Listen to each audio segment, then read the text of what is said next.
예수님을 끌고 갈 때 시골에서 오던 구레네 출신 시몬을 붙잡아 예수님의 십자가를 지고 따라가게 하였습니다.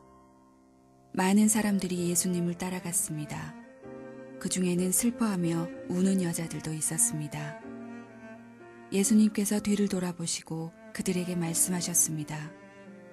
예루살렘의 딸들아, 나를 위해 울지 말고 너희 자신과 자녀들을 위해 울어라. 보아라, 자녀를 낳지 못한 사람들, 곧 아기를 낳지 못한 배와 젖을 먹인 적이 없는 가슴이 복이 있다고 말할 때가 올 것이다. 그때의 사람들이 산을 향하여 우리 위에 떨어져라고 말할 것이며 언덕을 향하여 우리를 덮으라고 말할 것이다. 나무가 푸를 때에도 이렇게 말한다면 나무가 마른 때에는 어떤 일이 일어나겠느냐. 다른 2명의 죄수도 예수님과 함께 사형 판결을 받았습니다. 해골이라 불리는 장소에 와서 사람들이 예수님과 다른 죄수들을 십자가에 못 박았습니다. 한 사람은 예수님 오른쪽에, 또 하나는 왼쪽에 매달렸습니다. 예수님께서 말씀하셨습니다. 아버지, 저 사람들을 용서하여 주소서. 저들은 자기들이 하고 있는 일을 알지 못합니다. 사람들이 제비를 뽑아 누가 예수님의 옷을 차지할지 결정하였습니다. 사람들은 곁에 서서 바라보았습니다. 유대 지도자들이 예수님을 비웃으며 말하였습니다. 이 사람이 다른 사람들을 구원했다. 만일 이 자가 하나님의 택하신 자인 그리스도라면 자신을 구원하리라. 군인들도 예수님께 나와 조롱하였습니다. 예수님께 신 포도주를 주고 만일 내가 유대인의 왕이라면 너 자신을 구원하여라 하고 말했습니다. 예수님 위에 유대인의 왕이라고 죄목이 쓰여 있었습니다. 예수님과 함께 십자가에 달린 죄수들 가운데 하나가 예수님을 욕하며 말했습니다. 네가 그리스도가 아니냐? 내 자신과 우리를 구원하여라. 그러나 다른 죄수가 그를 꾸짖으며 말했습니다. 너도 같은 벌을 받았으면서 하나님을 두려워하지 않느냐? 우리는 우리가 저지른 일 때문에 마땅한 벌을 받는 것이지만 이분은 아무런 잘못을 행한 적이 없으시다. 그리고 예수님께 말했습니다. 예수님, 주께서 주님의 나라에 들어가실 때 저를 기억해 주십시오. 예수님께서 그에게 말씀하셨습니다. 내가 진정으로 내게 말한다. 오늘 내가 나와 함께 낙원에 있을 것이다.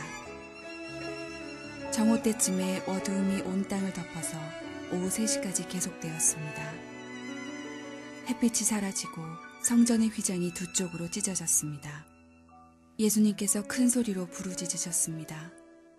아버지, 아버지의 손에 내 영혼을 맡깁니다. 이 말씀을 하신 후 예수님께서 돌아가셨습니다. 백부장이 그 일어나는 일을 보고 하나님께 영광을 돌리며 말하였습니다. 분명히 이 사람은 의인이었다. 이 일을 구경하러 모인 많은 사람들도 그 일어난 일을 보고 가슴을 치며 돌아갔습니다. 예수님과 알고 지내던 사람들과 갈릴리에서부터 예수님을 따라온 여자들도 모두 멀리 서서 이 일을 바라보았습니다. 우리 다시 한번 하나님 앞에 영광과 감사의 박수 한번 올려드리도록 하겠습니다. 서울드림교회 2부 예배 오신 여러분들 주의 이름으로 환영하고 축복합니다.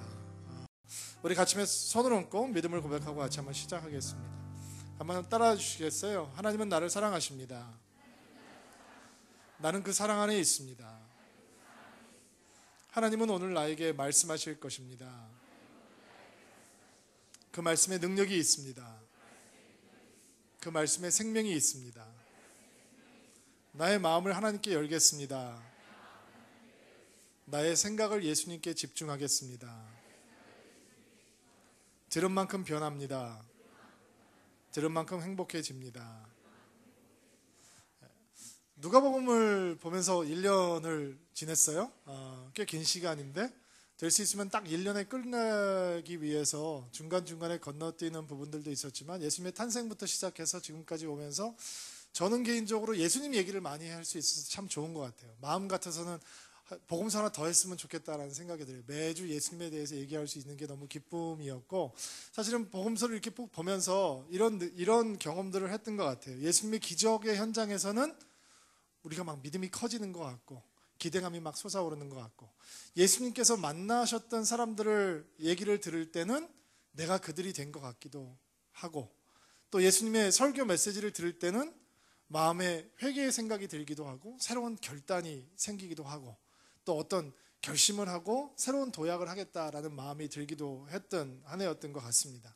그런데 사실 누가복음 모든 복음서 기자들이 복음서에 있는 모든 사건들을 기록하면서 한 정점을 향해서 달려가고 있는데, 그 정점에 있는 사건을 소개하기 위해서 사실은 모든 사건들을 전개해 나가고 있는 건데, 오늘 그 사건을 만나게 되는 시간입니다. 십자가에 달리신 예수님을 만나는 시간이거든요. 여러분의 인생이 변화되는 주일이 되기를 주의 이름으로 축복합니다. 왜냐하면 십자가를 만나면 우리 사람의 인생이 변합니다. 아멘 하셔도 좋습니다. 교회 오면 사람들이 변하지 않을 수도 있습니다. 목사하고 친해져도 사람들이 변하지 않을 수 있습니다. 그런데 십자가를 만나면 사람은 반드시 변하게 되어 있습니다. 그 예수님의 십자가를 바라보는 주일이 되기 위해서 기도하고 말씀을 준비했습니다. 십자가라고 하는 사건이 예수님을 통해서 이루어졌던 하나님의 원대하신 구원의 계획의 완성이라고 하는 것을 여러분들에게 다시 한번 상기시켜 드리고 싶습니다. 에덴 동산에서 시작되었던 그 인간의 죄악 뒤에는 인간의 고통이라는 것도 숨겨져 있지만 하나님의 눈물이라는 것도 감추어져 있거든요. 타락했던 인간을 향한 하나님의 고통과 눈물, 죄악 때문에 하나님으로부터 멀어질 수밖에 없었던 인간의 고통과 고뇌, 이런 것들이 에덴 동산 창세기 3장부터 시작이 되는 거거든요. 근데 인간이 처음 범죄를 한 다음에 자기가 벌거벗은 것을 깨닫고 나무 뒤에 숨어 있을 때 하나님께서 그들을 부르시잖아요. 아담아, 아담아, 내가 어디 있느냐. 그 쑥 나타나는데 뭐를 입고 있냐면 이제 나뭇잎으로 옷을 가리잖아요. 몸을 가리잖아요. 그때 하나님께서 그에게 새로운 옷을 만들어 입히시는데, 그 옷이 무슨 옷이었던지 기억나세요? 가죽 옷이잖아요. 가죽 옷을 입히시죠. 가죽이 생겼다는 것은 무슨 뜻이에요? 짐승이 죽었다라는 것이죠. 아담과 하와가 하나님 앞에 처음 범죄했을 때 그의 죄의 문제를 해결하기 위해서 피 흘림이 있었다는 거죠. 자, 이스라엘 백성들이 애굽에 잡혀 있을 때 애굽에서 풀어나면서 하나님께서 한 사건을 보여주시고, 그것이 그들에 대한 구원의 원대한 계획을 된 청사진을 보여주시는데, 그것이 유월절이라고 하는 사건이죠. 얼마 전에도 얘기 나눴었잖아요. 유월절 때 어린 양이 피 흘려 죽음으로 그 피를 바른 문설주에다 바른 사람만이 죽음을 피해갈 수 있었다라는 거죠. 자, 애굽에서 그 죽음을 피해서 하나님의 구원을 체험할 수 있다는 것은 피 흘림이 있어야 된다는 거죠.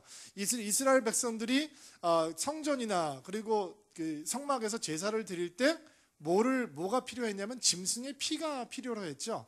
우리 죄를 짐승에게 전가해서 그 죄를 받은 짐승이 피를 흘림으로 말미암아서 사람들이 죄사함을 입었단 말이에요.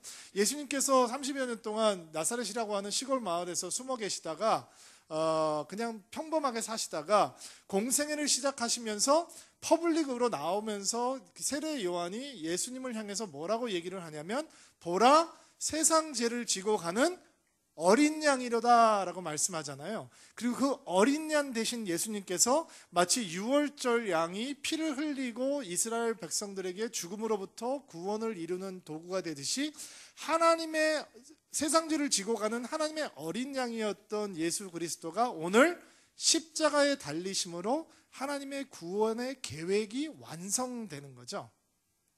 그러니까 십자가는 하나님의 구원이 완성되는 것이에요. 하나님 파트가 완성이 됐다는 거예요. 우리 구원은 아직 이루어졌어요? 안 이루어졌어요? 아직 이루어진 게 아니에요. 하나님께서 하신 부분은 완벽하게 이루어졌지만, 그 완벽한 하나님의 계획의 완성 속에서 우리 인간이 그 하나님과 어떻게 반응하냐에 따라서 그 완성된 계획의 수혜자가 내가 되기도 하고 그렇지 않기도 한다라는 것이죠. 오늘 사실 설교 준비를 하면서 이렇게 계속 말씀을 설명하고 강의하는 것보다는 커다랗게 십자가라고 하는 주제 속에서 오늘 말씀을 전개하는 것이 좋겠다라고 마음을 먹게 되었습니다.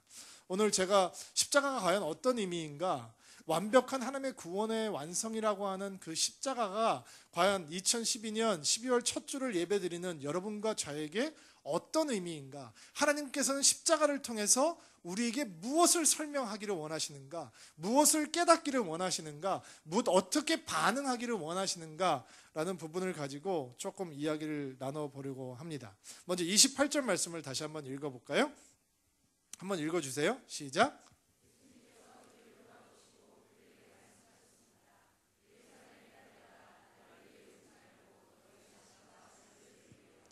여러분, 십자가가 얼마나 끔찍한 형이었냐면 이 로마의 문인이었던 키케로라고 하는 사람은 십자가에서 죽는 사람은 천만 죽는 것과 똑같다라고 얘기를 했어요. 그 정도로 아주 인간에게 할 수 있는 가장 잔인한 형이 중에 하나가 십자가형이었다는 것이죠. 그래서 로마 사람들은 자기네들이 십자가형을 베풀었음에도 불구하고 절대로 로마 시민권을 가지고 있는 사람에게는 아무리 악한 죄를 지은 사람에게도 십자가형을 베풀지 않았어요. 그리고 로마 사람들에게 지배당하고 있는 식민지에 있는 사람들, 그들에게 본때를 보여줄 때만, 로마에게 반역을 할 때, 로마 사회 식민지에서 이 극악한 범죄를 할 때 어떻게 다스리겠다라고 하는 단호한 의지를 보일 때 십자가형을 통해서 사람들에게 공포감을 조성했던 것이죠. 그러니까 보통 죄인들은 십자가형을 당할 수 없는 거예요. 아주 극악무도한 사람들에게만 주어지는 형이었어요. 그렇기 때문에 십자가형을 당하는 사람들을 향해서 어떤 연민의 감정을 갖는다든지 어떤 동정심을 베푼다든지라는 것은 사람들에게 문화적으로 허용이 될 뿐만 아니라 그렇게 하는 사람들이 없었다는 거죠. 근데 예수님께서 십자가를 지고 가는 현장에는 따라가는 여인들이 눈물을 흘리고 있어요. 왜 우는 걸까요? 왜 울겠어요? 여러분은 혹시 The Passion of the Christ라는 영화를 보셨나요? 네, 보셨습니까? 안 보셨으면 꼭 한 번은 보시면 좋은 영화죠. 멜 깁슨이라는 이 배우가 자기 사제를 털어서 만들고 미국에서 상영 거부를 당할 만큼 논란이 대상이 됐지만 미국 교회들이 들고 일어나서 교회에서 상영하겠다. 아랍의 그리스도에 대한 복음을 전하지는 못하지만 아랍 사람들과 유대인들이 사이가 나쁘기 때문에 이 영화를 보면 유대인들이 얼마나 나쁜 사람들인지 알 수 있는 결과를 만들어내기 때문에 아랍 모슬렘권에서 그 영화를 극장에서 상영할 만큼 정말 엄청난 복음의 통로가 되었던 영화예요. 물론 그 영화를 만들고 멜 깁슨이라고 하는 카톨릭 신자는 삶이 많이 망가졌어요. 근데 그거는 우리의 토픽이 아니고 멜 깁슨이라고 하는 사람이 카톨릭 신자이기 때문에 패션 오브 크라이스트에서 예수님의 고통에 대한 그 모습을 아주 자세하게 묘사하고 있죠. 그리고 그거를 교회에서 다 봤어요. 제가 미국에 있을 때도 그거 봤던 기억이 나요. 그리고 전부 다 울었어요. 사람들이. 왜 울까요? 얼마나 아프셨을까? 얼마나 예수님 괴로우셨을까?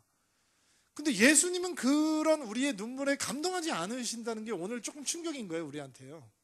왜냐면 28절 말씀을 보니까 여자들이 그런 예수님의 모습을 다 찢겨나간 살, 다 고문투성이인 얼굴을 보면서 펑펑 눈물을 쏟고 있었던 거예요. 예수님을 따라다니는 여자들이었겠죠. 예수님을 향해서 호감을 가지고 있는 여인들이었을 거예요. 그러니까 그런 모습을 보면서 눈물을 펑펑 쏟고 있었겠죠. 마음이 있으니까 슬펐겠죠. 근데 예수님께서는 고맙다. 너희들이 그런 마음을 갖고 있다니 내가 네 속에 있는 나를 향한 너의 마음을 내가 이해하겠다. 느껴진다. 내가 위로받는다. 라고 말씀하시지 않았다는 거죠. 오히려 저는 그 말씀이 굉장히 충격으로 다가와야 된다고 믿습니다. 나를 위해서 울지 마. 너를 위해서 울어야 돼. 라고 하는 말씀이 도대체 무슨 말씀일까요? 여러분, 예수님께서 십자가를 지고 가는 길에서 사람들이 예수님을 향해서 흘리고 있는 눈물은 그냥 감상주의에 끝나지 않는다는 거예요. 우리가 흘려야 되는 눈물은 어떤 눈물이냐면 예수님의 살과 살이 찢기고 예수님께서 피할 방을 남기지 않고 흘리셨고 죽어가셨기 때문에 흘리는 눈물이 아니라 하나님의 아들을 십자가에 내볼 수밖에 없는 죄악의 심각함 때문에 눈물을 흘려야 된다는 거죠. 내가 짓는 죄가 얼마나 심각한 것이냐면 하나님이 십자가를 지고 가셔야 될 만큼 심각하다는 거예요. 여러분 그것 때문에 몸소리 쳐보셨어요? 가슴을 치고 통곡을 해보셨으면 이게 얼마나 중요한 이 교리냐면 칼빈 같은 신학자는 가장 중요한 믿음의 시작을 인간은 전적으로 부패해 있다라는 것을 인정하는 것으로부터 출발한다고 얘기했어요. 우린 전적으로 부패해 있다. 여러분 십자가 앞에 서면 우리가 예수님을 향해서 우는 자리가 아니라 내가 나의 내면을 바라보고 나의 죄악 때문에 나의 부패함 때문에 눈물 흘리는 자리로 우리 십자가가 우리를 인도한다라는 것입니다. 여러분 성경이 우리에 대해서 뭐라고 얘기하고 있는지 아세요? 우리는 모두 양처럼 흩어져 제갈 길로 갔으나, 성경은 이렇게 거룩하고 얘기하고 있지만 조금 더 적나라하게 설명하면 우리가 우리 마음대로 살았다라는 얘기죠. 하나님 무시하고 우리 마음대로 살았다는 얘기입니다. 로마서 3장 23절 모든 사람이 죄를 범하였음에 하나님의 영광에 이르지 못하더니, 시편 36편 죄가 악인들의 마음 깊숙이 숨어 있어 한결같이 악한 짓을 충동함으로 그들이 눈앞에는 하나님을 두려워함이 없다. 로마서 6장 23절 죄의 싹은 사망이요. 성경이 우리들에게서 설명하는 것은 We are in big trouble이라는 거죠. 아주 심각한 문제에 봉착하고 있다는 거예요. 근데 그 심각한 문제를 해결하기 위해서 예수님께서 십자가를 지시는데 사람들이 예수님을 향해서 울고 있는 거예요. 예수님은 뭐라고 말씀하시냐면 십자가 앞에서 예수님을 향해서 눈물을 흘리는 것이 마땅한 것이 아니라 우리는 우리의 부패함을 보고 눈물을 흘려야 된다라는 것입니다. 여러분 예수 믿으면 좋아요. 아멘 하시기 바랍니다. 꼭 경험하시기 바랍니다. 여러분 예수 믿고 정말 좋아지시기 바랍니다. 행복해지시기 바랍니다. 예수님 믿고 하나님과 정말 가까워지시길 바랍니다. 근데 거기 나아가기 전에 반드시 거쳐가야 되는 것이 있어요. 나의 부패함을 깨닫는 거예요. 나의 부패함을 깨닫고 그것 때문에 괴로워하는 거예요. 그것 때문에 가슴을 치고 회개하고 눈물 흘리는 거예요. 그리고 내가 그것을 스스로 해결할 수 없다는 것을 깨닫고 하나님 앞에 와서 십자가 앞에 와서 그 보혈의 능력으로 나의 부패함을 깨끗이 씻는 경험을 하는 거예요. 제가 오랫동안 교제하던 젊은 청년이 있었는데 결혼해서 이제 두 아이의 아빠가 되었습니다. 굉장히 예수님 믿고 바르게 살려고 하는 청년인데 어느 날 만나서 교제하는데 갑자기 커피를 먹다가 이런 얘기를 하더라고요. 목사님 기억나세요? 무슨 기억? 목사님께서 제가 대학생 여름 수련회를 갔는데 목사님께서 그때 안수기도를 하고 계셨는데 제 가슴에 손을 탁 얹고서 기도하는 순간 제가 목사님한테 너무 아파요 라고 소리 질렀던 건 기억나세요? 제가 기억이 나더라고요. 제가 잘 잊어버리는데 그 사건은 기억이 났어요. 기억이 나지. 근데 내가 이렇게 안수하려고 손을 딱 얹으니까 너무 아파요 라고 왜 그렇게 소리 질렀냐 라고 물어봤어요. 하나님께서 그 앞에 정말 필름처럼 다 보여주더래요. 자기 죄악의 모습을 단번에 그냥. 그리고 그 나타나는 모습 때문에 너무 괴롭고 아파서 견딜 수가 없었다는 거예요. 그리고 거의 20년이 지난 다음에 이 형제한테 다시 이 간증을 듣는 거예요. 그리고 기도하고 자기가 처음으로 이렇게 콧물 흘리면서 하나님 앞에 자기 부패함 때문에 죄악 때문에 회개하고 난 다음에 이렇게 막 뛴 다음에 서늘한 바람이 오면 이렇게 막 상쾌한 기름이 들듯이 콧물 쏟아놓고 회개의 기도를 다 드린 다음에 그 마음에 불어오는 하나님의 은혜의 바람을 자기는 잊을 수가 없다는 거예요. 여러분 예수 믿는 사람은 꼭 그거 경험해야 되는 거예요. 옵션이 아니에요. 모든 사람은 경험해야 하는 거예요. 십자가 앞에서 우리의 부패함을 깨닫지 못하고는 십자가의 능력을 체험할 수 없는 거죠. 왜냐하면 십자가에서 우리는 깨끗해짐을 경험하는 거예요. 십자가 앞에서 우리는 하나님의 원대하신 구원의 계획을 완성하게 되는 것이죠. 저는 이번 주에 여러분들을 위해서 기도하면서 이렇게 기도했어요. 하나님, 우리 성도님들이 주일날 설교를 듣는 동안 자기의 모습을 바라볼 수 있도록 도와주십시오. 눈앞에 그냥 드러나게 도와주십시오. 하나님, 내 모습을 보여주십시오. 나의 내면의 모습을 보여주십시오. 그리고 그것을 하나님께서 보여주실 때 십자가 앞에서 그것을 해결할 수 있는 믿음의 결단도 할 수 있도록 도와주십시오. 기도하는 하는 주였습니다. 오늘 그 역사가 여러분들에게 나타나게 될 줄로 주의 이름으로 축복합니다. 여러분, 십자가 앞에선 회개의 역사가 있어야 되는 것입니다. 죄의 부패함의 권세가 무너지는 놀라운 역사가 있어야 되는 것입니다. 자, 33절 한번 볼까요? 또 두 번째 저희들 33절의 말씀을 통해서 한번 생각해 보려고 하는데 같이 한번 읽어보겠습니다. 시작.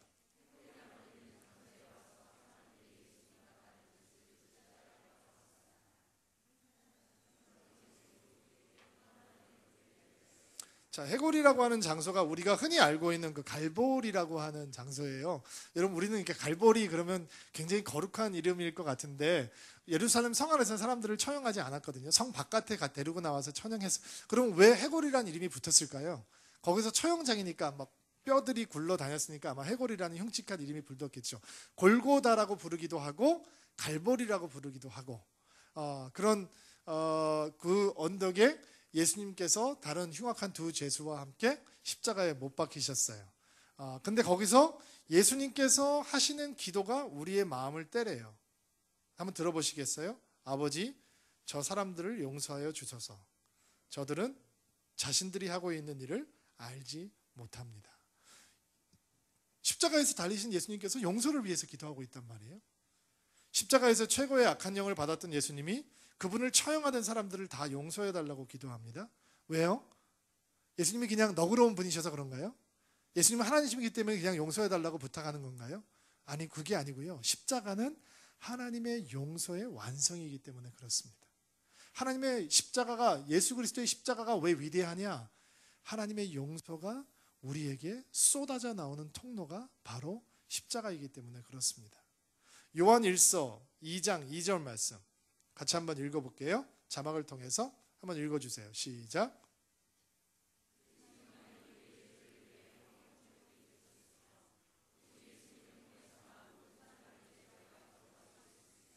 오직 예수님만이 우리 죄를 위해서 화목제물이 되셨고 오직 그 예수님을 통해서만 우리에게 죄사함이 임해왔다라는 거예요. 용서가 임해왔다는 거죠. 여러분, 용서가 뭔지 아세요? 기억하지 않는 거예요. 기억에서 사라져버리는 거예요. 여러분, 이거 아세요? 우리가 죄를 질 때마다 우리의 죄악의 리스트가 하나님 앞에서 이게 쌓여가요. 기록이 빼곡히 남아요.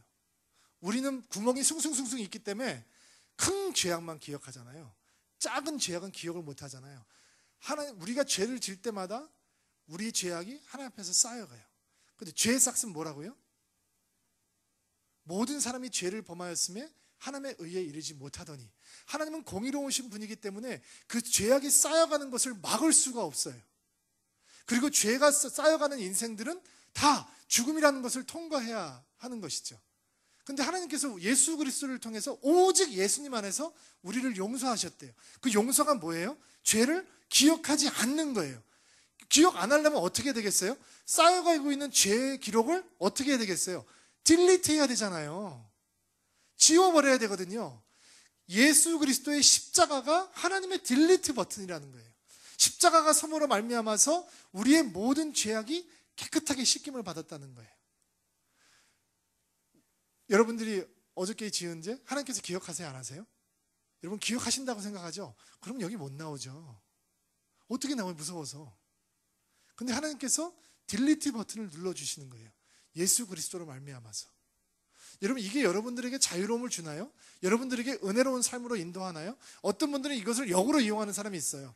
야, 그냥 오늘만 좀 한번 하자. 그냥 교회 가서 회개하면 되지 뭐. 그거는 진짜 이 용서의 권능을 이해하고 있는 삶이 아니죠. 그거는 어비유스를 하는 거죠. 남용을 하는 거예요. 제가 아는 집사님 한 분이 예수님 믿고 예수님 너무 사랑해서 직장 생활을 하다가 직장 생활을 접고 신학교에 가서 공부해서 목사 된 분이 있어요. 근데 이분이 집사 생활을 할 때 은혜가 충만한데 한 가지 끊지 못하는 죄악이 있었대요. 그게 무슨 죄악이냐면 인터넷 포르노 야동을 보는 죄악이었어요. 너무 괴로웠대요. 처음에는 호기심 반 뭐 이런 걸로 시작을 했는데 이제 중독이 된 거죠. 중독이라는 게 뭐냐면 막 하루 종일 그거를 보고 있는 삶이 아니고 끊고 싶은데 끊지 못하는 게 중독인 거죠. 그래서 회개하고 주님 앞에 와서 눈물 흘리고 회개했는데 돌아가서 또 보고 또 며칠 있다가 또 보고. 끊지 못하는 것 때문에 너무 마음이 괴로웠대요. 그래서 이분이 정말 예수님을 많이 사랑하고 싶은 분이셨기 때문에 담임 목사님을 찾아갔대요. 다니고 있는 교회 담임 목사님을 찾아가서 고백을 했다는 거예요. 목사님, 제가 이런 연약함이 있습니다. 그때 담임 목사님이 어떻게 반응하셨을까? 전 너무 궁금해요. 목사님, 제가 야동 매니아입니다 라고 했을 때 목사님은 그러시군요. 어떻게 반응하셨을까? 근데 이분이 좀 나이가 드시고 전통적인 교회 목사님이셨는 모양인데 그분께서 그렇게 권면해 주시대요. 집사님, 열심히 기도하십시오. 어떻게 기도해야 됩니까? 그냥 열심히 하십시오. 이분이 벗어났을까요? 못 벗어났을까요? 못 벗어났어요. 하나님 너무 사랑하는 분이에요. 근데 그 야동을 보는 것 때문에 너무너무 마음이 괴로웠다는 거예요. 그리고 제가 다니는 신학교에 들어오시게 됐어요. 신학교 와서 끊었을까요? 못 끊었을까요? 못 끊었어요.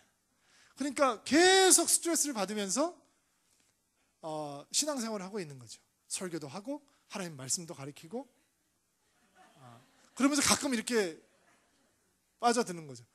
죄 안 짓는 분들처럼 굉장히 조롱하는 미소. 근데 그게 우리의 스토리잖아요.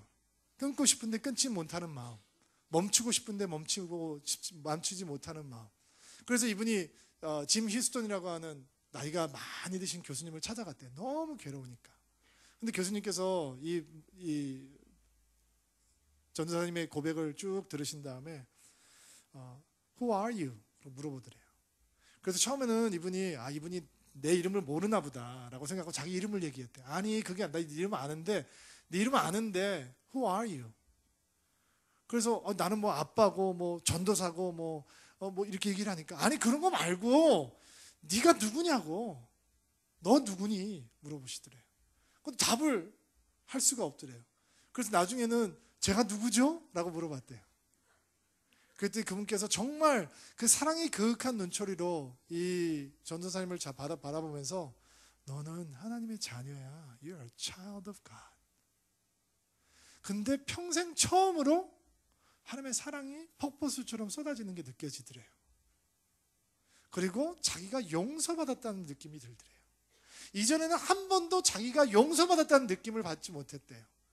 교회 와서 회개하고 또 가서 야동 보고 교회 와서 또 눈물 흘리고 회개하고 혓바닥을 깨물고 주먹을 불끈 져도 한 번도 용서받았다는 느낌을 받지 못했는데 너는 하나님의 자녀야 라고 하는 얘기를 듣는 순간 정말 마음이 가득한 하나님의 사랑으로 가득 차고 내가 용서받았구나 라고 생각이 들더래요.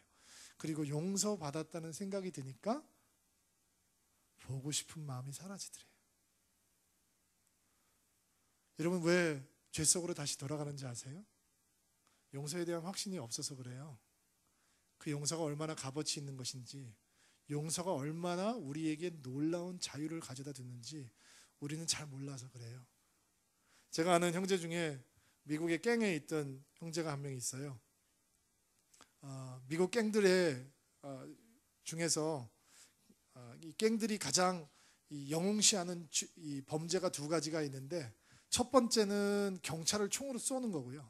두 번째는 날아오는 총탄을 자기 동지를 위해서 자기 몸을 날려서 막아주는 거예요. 이 두 개를 하면 갱으로서는 두목이 되는 거예요. 근데 미국에서는 경찰을 쏴서 죽이면 거의 다 극형에 처해지거든요. 근데 얘가 18살이 되기 전에 청소년 때 갱 생활을 하면서 이 두 가지를 다 한 거죠. 경찰을 총으로 쏘고 그 다음에 날아오는 총탄을 자기 갱 멤버를 보호하기 위해서 자기 몸을 날려서 총탄을 막은 거예요. 그러니까 깡이 얼마나 좋은 아이겠어요. 근데 얘가 18살 미만이었기 때문에 18살까지 감옥소에서 있다가 이제 18살에 출소를 했어요. 그리고 예수님을 만났어요. 이 총을, 이거는 여러분 그냥 드러난 죄고, 이 아이가 13살부터 17살까지 저질렀던 범죄 행각은 진짜 성경 한 권으로 모자랄 정도로 범죄 자체, 생활 자체가 범죄인 아이인 거죠. 근데 얘가 출소하고 예수님을 만나게 됐어요. 그리고 그가 간증했던 모임을 저는 기억해요. 다른 사람들이 자기를 향해서 손가락질할 때 자기는 용서받은 존재라는 것 때문에 얼마나 당당할 수 있는지, 그 수많은 청소년들 앞에서 예수 그리스도를 믿으라고 도전했던 형제의 모습을 생각합니다. 여러분, 용서 받으셨어요? 근데도 아직도 죄가 재밌어 보이죠? 죄가 맛있어 보이죠? 여러분 정말로 용서 받으셨어요? 용서가 여러분의 영혼을 자유롭게 해요? 용서가 여러분이 죄악을 싫어하게 할 만큼 하나님 앞으로 여러분을 가까이 인도하나요? 여러분 십자가의 능력이 얼마나 위대하냐면 우리 영혼 깊은 곳에 뿌리 잡고 있던 죄악의 권세가 십자가 때문에 단번에 무너져 내렸대요. 이것이 십자가에서 만나는 하나님의 은혜입니다. 여러분 십자가 앞에서 영적인 회색지대는 사라져 버립니다. 십자가 앞에서 사람들은 예수를 선택하든지 예수를 거부하든지 둘 중에 하나를 선택해야 됩니다. 오늘 성경 말씀을 보시면 예수님을 조롱하는 사람들이 나옵니다. 여러분 예수님께서 기적을 베푸신 현장에서는 사람들이 예수님을 향해서 박수를 쳤습니다. 아픈 사람을 데려오고 나은 것을 보고 좋아하고 기뻐했습니다. 그들이 예수님에 대해서 신앙 고백을 하지 않아도 기적은 일어났습니다. 기적을 보면서 하나님을 향해서 경외로움을 가졌겠죠. 예수님께서 설교를 들을 때 어떤 사람들은 마음이 찔렸을 것이고 어떤 사람은 눈물이 흘렸을 것이고 어떤 사람들은 고개를 끄덕였을 것입니다. 그러나 거기에는 영적인 회색지대가 있습니다. 숨어 있을 수 있는 공간이 있다는 거예요. 내 정체를 드러내지 않고. 그러나 십자가 앞에선 모든 사람들의 정체가 드러나기 시작합니다. 내가 예수를 선택하는 사람인지 예수를 거부하는 사람인지. 유대인 지도자들이 얘기하기 시작합니다. 내가 그리스도냐? 그렇다면 내려와서 당장 너 자신을 구원해라. 로마 군인들이 조롱하기 시작합니다. 네가 유대인의 왕이라면 그러면 너는 너를 구해내라. 십자가에 달린 강도가 얘기합니다. 당신이 구원자라면 당신이 그리스도라면 너를 구원하고 우리를 구원하라. 예수님을 조롱하는 사람들로 가득합니다. 근데 다른 정체도 드러나는 거예요. 십자가 앞에선 예수님을 사랑하는 사람들, 예수님을 믿었던 사람들, 예수님을 따르고자 했던 사람들이 다른 사람들이 상상할 수 없는 신앙의 고백으로 예수님 앞에 나오는 것을 볼 수 있습니다. 평생 범죄자로 살았던 또 하나의 십자가에 달렸던 강도, 그는 마지막 순간 예수님을 향해서 이렇게 고백합니다. 주여, 주님 나라에 임하실 때 나를 기억하여 주십시오. 한 번도 신앙 고백을 해보지 못한 사람이었을 것입니다. 그러나 십자가 앞에서 그는 영적 회색지대에 있지 아니하고 십자가를 향해서 달려오며 신앙을 고백합니다. 예수님을 못 박았던 로마 군인의 우두머리였던 백부장, 이는 하나님의 의로운 사람이었다라고 얘기합니다. 더 기가 막힌 사실은 십자가 앞에서 숨어있던 크리스찬들이 나오기 시작했다는 거예요. 예수님을 따랐던 사람들은 오히려 예수님께서 십자가에 달리자마자 도망가고 멀리 서서 구경하고 있었는데, 예수님을 숨어서 믿었던 사람들, 007처럼 자기의 기득권이 뺏길까봐, 다른 사람들이 무시할까봐, 예수님은 별 볼 일 없는 사람이고 그들은 예루살렘의 공회원이고 예루살렘에서 유지급에 있던 사람들이었기 때문에 드러내놓고 예수님을 믿을 수 없었던 사람들조차 십자가 앞에선 자기의 정체를 당당하게 드러내는 것을 볼 수 있습니다. 요한복음 3장에 나왔던 니고데모, 아리담의 요셉이라고 하는 부자, 그들은 예수님의 시체를 가져다가 장사 지냅니다. 여러분, 예수님 십자가 앞에선 중간 지대가 없는 것입니다. 예수님을 선택하든 예수님을 거부하든 둘 중에 하나만 할 수 있는 것이죠. 저는 우리의 인생이 예수님을 선택하는 인생이 되기를 주의 이름으로 축복합니다. 하나님께서 그렇게 거룩하게 도전하시고 계시는 것입니다. 45절 말씀 마지막으로 한번 볼게요. 45절 말씀 같이 한번 볼까요? 시작. 46절 말씀도 읽어주세요.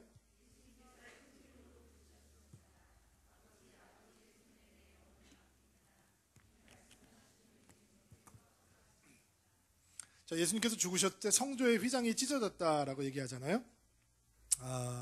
성소라고 하는 것은 성전의 법궤를 보고하고 있던 지성소를 의미하는데, 이 지성소에 들어가려면 이렇게 휘장이 쳐져 있는데, 이 휘장이 그냥 우리가 집에서 쓰는 그런 얇은 커튼이 아니에요. 굉장히 두꺼운 메터리얼이기 때문에 그것을 접으면 장정들이 여러 명이 운반을 해야 될 정도로 굉장히 두껍고 무거운 메터리얼인데 그게 찢어졌단 말이에요. 이 성소는 아무나 들어갈 수 있는 곳이 아니었어요. 1년에 딱 한 번, 대속죄일 때 대제사장이 양의 피를 가지고 들어가서 그 법궤에다가 뿌리면서 속죄 제사를 드리는 거죠. 그리고 이게 얼마나 무시무시한 일이었냐면, 대제사장들이 1년에 한 번 지성소에 들어가게 되는데, 그때 대제사장이 거룩하지 않으면 하나님께서 그냥 그 대제사장들을 죽이셨던 것 같아요. 그래서 방울을 달고 들어갔어요. 옷깃에. 그래서 이렇게 제사를 지낼 때마다 딸랑딸랑 딸랑딸랑 소리가 나면 아, 대제사장이 아직도 살아있구나 라고 생각을 했던 거고, 딸랑딸랑 하다가 갑자기 조용해지면 아, 죽었구나. 그러면 몸에 끈을 묶어서 들어갔기 때문에 바깥에서 끈을 잡아당겨가지고 대제사장의 시체를 지성소 바깥으로 끄집어냈어요. 1년에 단 한 번 들어갈 수 있는 곳이었어요. 근데 1500년 동안 가려놓았던 휘장이 예수님께서 십자가에 달리는 순간 찢어졌어요. 무슨 얘기예요? 하나님께서 come! 하고 외치고 계시는 거예요. 나에게로 오라! 라고 말씀하고 계시는 거예요. 우리는 지금 하나님과 친밀하고 싶다라고 얘기해요. 하나님의 임재를 경험하고 싶다고 얘기해요. 구약에선 불가능했단 말이에요. 그거는 상상도 할 수 없는 거예요. 하나님과 친해질 수 있다라고 하는 이 신앙의 고백은 예수님의 십자가가 선 곳에서만 가능하단 말이에요. 예수님의 십자가가 뭐냐? 하나님의 러브레터예요. 나는 너를 사랑하고 싶다. 너와 사랑의 관계를 맺고 싶다. 그냥 왔다 갔다 하지 말고 내 마음과 너의 마음이 통하는 진짜 친밀한 관계를 갖고 싶다라고 하는 하나님의 세레나들란 말이에요. 이게 십자가의 고백이에요. 여러분, 오늘 그 고백 속에 한번 빠져보시지 않겠습니까? 여러분, 예수님 때문에 감동으로 몸서리치는 삶을 살고 싶지 않습니까? 하나님의 은혜 때문에 날마다 여러분의 전 세포가 하나님을 감지하고 인식하는 신앙을 한번 가져보시고 싶지 않으십니까? 그것이 가능합니다. 예수님의 십자가 때문에 우리는 하나님 앞에 예수님께서 아버지여 내 영혼을 하나님의 손에 전적으로 맡기나이다 라는 고백으로 그의 인생을 마감하듯이 우리의 삶을 주님 앞에 온전히 의탁하며 하나님께서 우리를 부르시는 그 친밀의 자리로, 그 은혜의 자리로, 그 임재의 자리로 나아갈 수 있는 것입니다. 그것이 십자가의 은혜입니다. 그래서 십자가가 위대한 것입니다. 여러분이 살아계신 하나님을 만날 수 있는 곳이기 때문에. 저는 오늘 설교를 이렇게 마무리하려고 합니다.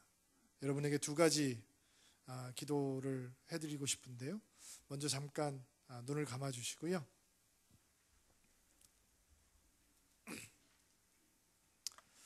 잠깐 고개를 숙여주시고 제가 여러분을 두 번 초청하겠습니다.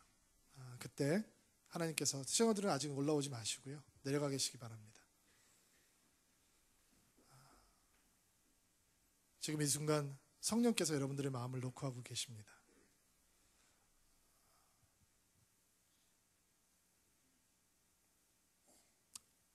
십자가는 하나님의 구원의 완벽한 완성입니다.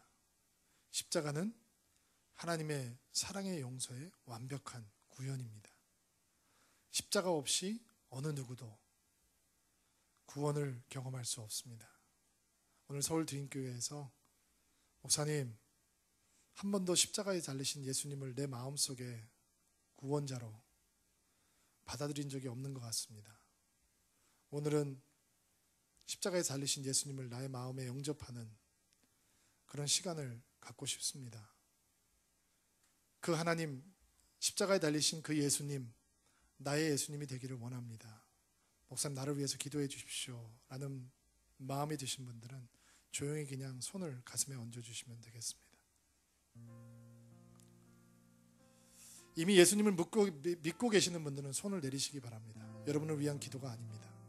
교회를 다녔지만 한 번도 그 십자가가 나를 위한 십자가라고 느끼지 못했던 분들, 한 번도 그 십자가에서 이루어진 죄의 용서함이 나의 것이라고 생각하지 않으셨던 분들, 한 번도 그 십자가를 통해서 이루었던 구원이 나의 구원이라고 생각하지 않으셨던 분들, 오늘 그 십자가가 나의 십자가가 되기를 원하고 나의 구원이 되기를 원하고 그 예수님이 나의 예수님이 되기를 원하고 나의 주가 되기를 원합니다 라고 고백하기 원하는 분들만 가슴에 손을 얹어주시기 바랍니다. 오늘 이후로 여러분은 이 기도를 통해서 하나님의 자녀가 될 것입니다. 우리 가슴에 손을 얹고 기도하는 분들을 위해서 우리 모든 성도님들께서 한번 따라하면서 같이 기도했으면 좋겠습니다. 저를 따라해 주십시오. 하나님, 예수님을 보내주셔서 감사합니다. 예수님의 십자가 때문에 나에게 용서함이 임했습니다. 예수님의 십자가 때문에 나에게 죄사함이 임했습니다. 예수님을 믿겠습니다. 예수님을 구주로 고백하겠습니다. 나를 하나님의 자녀로 삼아 주옵소서. 두 번째 초청입니다. 손 내려주시고요. 목사님, 휘장이 찢어졌는데 휘장이 있는 것처럼 살았습니다. 주님 살아계신데 주님 살아계시지 않은 것처럼 하나님을 잊어버리고 살았습니다. 우리를 초청하시는 하나님의 거룩한 러브레터 십자가 앞에서 나의 인생을 주님 앞에 다시 한번 드리기 원합니다. 주님과 친밀한 교제 가운데서 주님의 그리스도의 제자로 온전히 살아가는 삶을 살고 싶습니다. 목사님, 나를 위해서 기도해 주십시오 라고 하는 분들 다 가슴에 한번 손을 얹고 기도하기를 바랍니다. 주님, 예수님께서 인생의 가장 어두웠던 순간 아버지여, 내 영혼을 아버지의 손에 맡기나이다 내어드렸듯이 우리가 가슴에 손을 얹고 그리스도의 제자로 다시 한번 헌신합니다. 주여, 우리를 받아주옵소서. 하나님의 지성소 안으로 뛰어들어가게 하옵소서. 하나님의 보좌 앞으로 달려가게 하옵소서. 주님과 친밀하게 사는 저희들 되게 하시고 예수님으로 충만한 저희들 될 수 있도록 오 주여 함께하여 주옵소서. 예수님의 이름으로 기도하옵나이다. 아멘. 우리 다 같이 찬양하면서 오늘 말씀 메시지를 기억하면서 성찬의 자리로 나아가도록 하겠습니다.